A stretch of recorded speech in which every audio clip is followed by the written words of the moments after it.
It was a typical evening in the Viking village on the island of Berk. The kind of evening when everyone does their usual thing. Eat supper, chat with friends, and battle dragons. Battling dragons did not come naturally to one scrawny teenager. Hiccup was different than the other rough-and-tumble Vikings. Instead of fighting dragons with a sword and axe, Hiccup designed complicated weapons like a ball and rope launching mangler. That night, as deadly natters and terrible terrors filled the sky, Hiccup had a chance to try the mangler. Convinced he had brought down a legendary Night Fury, Hiccup confidently began dragon training the next day. When he took a beating from a Gronkle, though, he went on a walk to escape the jeers from the other teenagers. In the woods, Hiccup noticed charred earth and destroyed trees. That could only mean one thing: a downed dragon. Hiccup gaped at the still body of a Night Fury.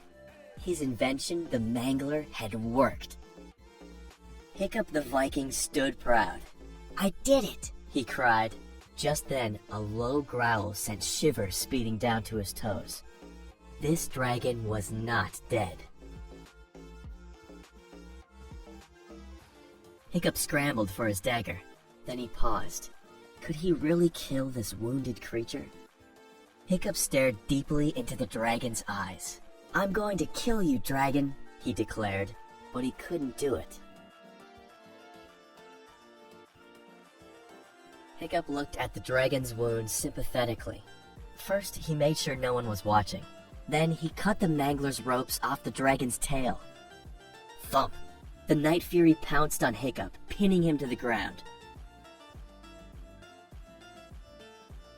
The powerful dragon stared deeply into Hiccup's eyes. Hiccup wondered if this was the last sight he'd ever see. And then, to Hiccup's surprise, the Night Fury let him go and made his escape. Later, Hiccup found the hurt dragon in a rocky cove. He could see the Night Fury's tail was broken, and it couldn't fly. It couldn't catch any food either. The mighty beast was fading, and Hiccup had to help. He grabbed his sketchbook and began drafting plans for a new invention. He worked in secret to build a new mechanical fin for the dragon. When the fin was finished, Hiccup snuck through the village and into the woods to bring it to the Night Fury. He also brought a basket of fish for the dragon to eat. The dragon warily approached the fish. Retractable teeth popped out of its gums as it grabbed the food and devoured it. Hiccup placed a hand on the dragon's back as it ate. The creature seemed grateful for the meal Hiccup had provided.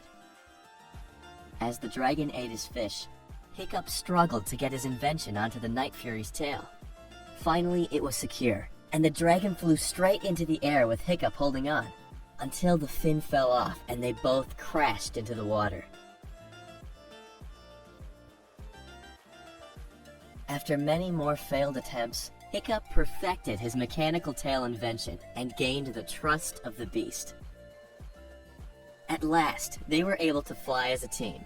Hiccup gave small tugs on the dragon's tail fin. The wind whooshed, the waves crashed, and the new friends soared high over their ancient island. A dragon and a Viking, friends?